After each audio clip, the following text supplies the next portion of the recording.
the reason why there's an investment being put into marketing, it's so it generates money. So if we sort out the paperwork properly and honestly, right, I have to add that because people ask for unreasonable things sometimes. If we sort out the paperwork, when the music is put out and is promoted and sold, it will generate revenue. So there's a thing now where people of course are asking for money and asking for a lot of money up front. Some people, big, small, different. This thing. The younger guys, some people are jumping on. I keep on telling people that, okay, how about this? Because there's a level that you would ask for, where I can go to Universal and defend it, but a part of it will now become an advance.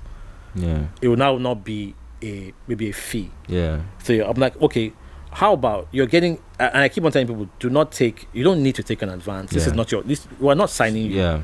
Like, there's no point. Take the fee. It's a small nominal fee, and then from day one, when this comes out, you're earning royalties. It's being pushed by a major, so you're going to be seeing whether by monthly statements or whatever it is. From if you're sound if you have your publishing company, thing, they chase that. Yeah, they chase all of that. You have again, and that's another thing that some people don't even know. Your content, like if you sign up for publishing, you publish, your material is published, your value goes up if you have like 4 songs that has passed through a major. Yeah. Because the publishing companies look at it like those songs are going to do well. They're going to be pitched, they're going to be synced. The label will always find a way to exploit the content. So publishers will probably offer you more money. Like if they see, even some publishing contracts will say 4 compositions, your initial commitment will maybe 4 compositions that were released by a major label. So I'm giving some people access to that system. Okay, I have a song that's being pushed globally by Universal. I own X amount of points on publishing and X amount of points on royalties on this song. So it's a I think it's a great situation for a lot of people. Collaborations, I feel like, should stop being should stop being so stressful. It's for stressful, and it's not. It's easy where it's like, okay, I need this, you have this, you can offer this, I can do this. But here's the funny thing, right? So in recent time, not too long ago, this is 2, 3, 4 years ago, people just did collaborations. And right, they just met in the studio, did collaborations. Now some of us are coming in from a business and saying, continue doing the collaborations, but let's do paperwork. Then it's not like, you brought document, no, you want to cheat me. I don't understand it, but it's crazy. It's crazy. Like there's a song that was done, that we're trying to work on and get on this project that was done like 2 years ago. The song is about at least 2 years old. Everybody came, everybody did it. They approached the producer did his part, artists did their part, everybody came on this thing, and the song had just been there. Nobody had done anything for it. The producer brought it to me, and I was like, okay, cool, this fits right what we want to do. Now we're talking about master rights, ownership, licensing, publishing, and all and it's becoming a back and forth. I'm like, do you guys understand that this song is 2 years old?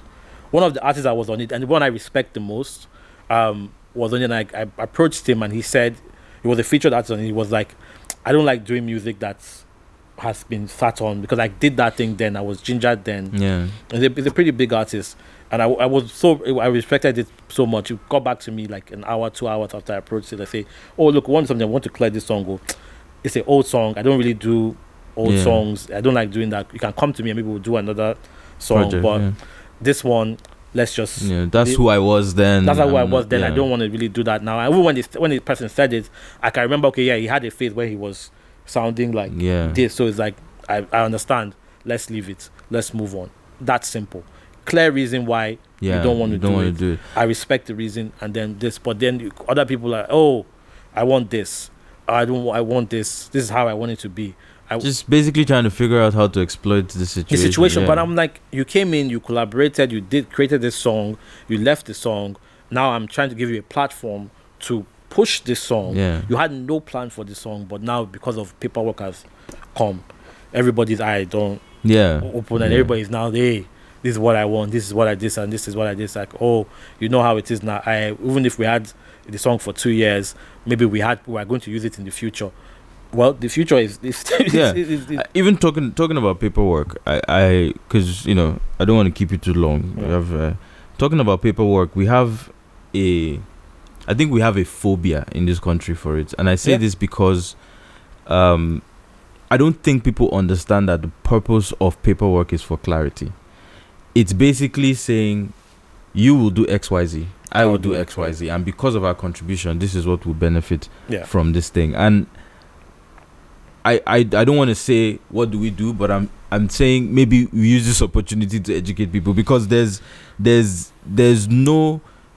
are so many songs that could have, I don't want to mention anybody's name, but if you have an idea, there's songs that were played across the globe that nobody claimed because they didn't do the paperwork. And a lot of I've sat with artists, bigger artists, smaller artists, and I'm like, look, let's just be the artist, let me do my job, let's just call the manager. So one of the issues is the other manager doesn't know what to expect. So because he doesn't know what to expect, he thinks you are trying to cheat him. And starts asking for outrageous. Starts asking for outrageous things. The second issue is the fact that it is the creatives that are making business decisions as well. Yeah. So when the manager says, "Oh, this is what's right," the creative is like, "That doesn't sound right to me." Yeah. I don't care what is right or what is normal, but it doesn't sound right to me. The third and bigger issue is, I personally think, not necessarily trust, but just fear. Yeah. I think just fear that if I commit to this, I feel like if everything is in the air, I can wiggle my way around the situation. But if I commit to this, then I'm stuck. But I think that fear comes from a lack of information. I think the fear comes from a lack of information. As you said, the contracts are for clarity. I always tell artists that we sign on anything, management, label, and everything, that the moment that we even have to bring out when you sign the contract, the moment that we even have to bring it out to start discussing the contract, it means there's a problem. There's a problem. Because to me, we've agreed on something, on this is how we're going to do it and everything. We've agreed on the terms. We've put it in paper just so we can remember. We can remind each other. Yeah. We can remind each other if the need comes. Yeah. Or if I'm no longer at the company and somebody else comes, they have something to refer to. Reference. Yeah. And say, okay, cool. This is what contracts are for. So it's your protection. It's for your own good. So I usually don't. I think it's contracts and doing. But that's where the fear thing comes again. People like to then do things with people that they are friends with or comfortable with. Yeah. Because so those are the two things that I feel like we need to really get on our paperwork. Yeah. It's not the end. Even if you're doing it with your friend. Yeah. Get on your paperwork, like, because you don't know. I have a story of an artist that we did songs together. I mean, it's been addressed, so I'm not gonna. I don't hold any grudge. I was signing him on a deal, right? And he claimed that he wrote all the songs and produced all the songs. And so I go in, we even sat down with these guys, played the music for this company, it's a publishing company, and they were like, we're ready to go. And I told them I don't want an advance, right? Because the artist is busy doing other things, so I don't want an advance. What I want is a larger share of this thing. We negotiated, agreed, signed contracts, found out 2 weeks later that the guy didn't write the music. Right? So now I have to go back. So these guys are now sitting there because the value now drops. Yeah. Right? Because somebody else is, and we don't have that person. Right? So now the value drops for them. Then we find out again when they start pitching the music that even the production that was supposed to be his was sampled, because when they send it to Poland, it flags something. It flags a sample. And so that just continued to reduce the value. So even with friends, even when you're doing things with your friend, it doesn't mean that they don't mean well. Maybe they're not informed, or they don't know, and they do these things. So I think that I had to put that in there because this is a serious conversation. So, the paperwork thing is as much as because as you said, it's almost like once you bring paperwork out, it's like if everybody was smiling and happy and everything, it just changes the room, changes the mood. It becomes long. Lawyers and again, lawyers here, that's one problem I've noticed is, but I think it's more of an experience thing, and we don't have as many well-trained entertainment lawyers. And you would think that, okay, we have a lot of lawyers, we're good lawyers, but I've come to find out that being an entertainment lawyer is you have to understand. You have to understand it. Yeah, and a lot of the lawyers here don't understand they look at it sometimes as, which is, yes, sometimes it's straightforward as a clear business deal and ownership and everything, but there are ways that certain things work. Maybe they're like different. Now everybody is doing digital. Yeah. So they might, because of that, labels would say, okay, your royalty rate on digital will be adjusted if we do a vinyl. But we know why. You know that, okay, the vinyl market is different. It's niche. It's niche and everything. So the and then they are now also producing physical things. So there's a cost. So there's a cost to that. That's why your royalty rate has to change. You see a lawyer come in and say, no, everything should be.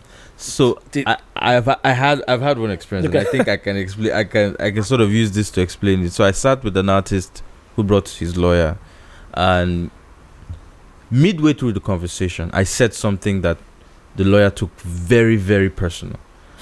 And later on, I apologized, but later on I found out, I was like, why are you taking it personal? It's actually true. So we're talking, and from the conversation I was hearing, the lack of compromise from the lawyer made me start thinking about this person. First of all, this person is not an intimate lawyer, but what kind of lawyer is this person? I checked oil and gas. I was like, I don't think so. I checked, maybe this person is focused on commercial law, or, it didn't make sense. So the only two that made sense to me was, okay, this person is probably somebody who is a prosecutor or a real estate lawyer, right? And I said to him, so this is me listening to the conversation and thinking through how to respond to this fellow, because it was frustrating me. And when he finished, I said to the artist, I'm not going to be rude to you or your friend here, but next time we're having a meeting, I think we should postpone. I'm going to give you this document, we'll go think through it, but I think you should give an actual entertainment and media lawyer, or IP and media lawyer, because this person you brought is talking to me as if he drafts tenancy agreements. And when I said that, right, I didn't, it was just a statement that had come from the thoughts of trying to figure out why this person is. Yeah. And the guy got upset. Apparently, he was somebody who drafts tenancy agreement. People that have tenancy agreements is square meters and number of bricks, right? So that's how he was treating the conversation. And I don't think we can say this enough or overemphasize the need for people to get entertainment lawyers. Yeah. You will lose opportunities when you bring the wrong person to the room. Table. Yeah, it's simple. You can't take a real estate lawyer to an oil and gas transaction, unless the lawyer is well versed or has understanding of that industry. Yeah. So I see that a lot where people come with even oil and gas lawyers. I even feel like, because maybe if they're at the level where they deal with royalties, maybe from oil and gas transactions and sales and everything, they might get that a little better. Yeah. But I've then come into a bunch of lawyers that will be asking or requesting something, and then now that the worst part now is that now we have to also deal with French law. And it's like, man, that's another thing people don't understand. Yeah. Like once you cross borders, laws change. Yeah. So it's like dealing with French law and saying this is the standard in France, and unfortunately our partners are French. Yeah. So you have to understand this is where, again, it's like there are some clauses where it's like, oh, if you take this out, then we can't maybe give you an advance. We can't do this. We can't do that. And even on the publishing side, I don't feel like French publishing law is so artist friendly. The artist can almost leave whenever. Like if we give you maybe 2 compositions and you don't publish them or you don't take them, that's almost like a right to say, okay, we're done. I'm done. Okay. So it's things like that where because you don't look at it with publishing contract from London or from America that you read on Google or somebody told you about, you've not considered the fact that this is coming from laws are different in that territory region and everything. So it's like it's very, very important that people get the right type of lawyers, IP lawyers that understand the transaction. Even IP law in China, like America and China have constant IP battles because Chinese people will still take American IP and mass produce it in China. Yeah. And they'll be like, oh, they are stealing our IP, but this is China. This is our community. Yeah. What are you going to come and do about it here? You want to sue the Chinese company? It doesn't have any American this thing. So it's like there are things like that where people don't over understand that, okay, now you're playing in the global space. You have to also get a lawyer that can understand it. Or has affiliations with people in those regions. That can say, okay, you know what, let me get somebody that in my firm or a friend to be able to explain and interpret for this me and everything. So it's quite frustrating, to be honest. But I think it's great for me to see at least these things are happening, these conversations are happening. I'm hoping that the lawyers that we're working with are learning from it. Yeah. Or this experience is going to kind of add to their own growth. Yeah. And then if all that happens, then I guess we've done our own bits, kind of. So it's fantastic. The last question I want to ask you is legacy. How does PD want to be remembered? I think that I just having an impact, like creating something. Like one thing that I've said is that I want to build. One of the reasons why I also wasn't kind of forward facing, or kind of be hiding and everything. I felt like I said I wanted to build Aristocrat to something where it didn't rely on my face. So I wanted to build an institution where 5 years from now, 10 years from now, even if I'm no longer there, it's the name itself can stand on its own. And let it not be like, oh, okay, every time I have to be there and everything. It can morph into so being able to build something of that caliber and that capacity to be a top entertainment and media company in this space, and then just having the right impact.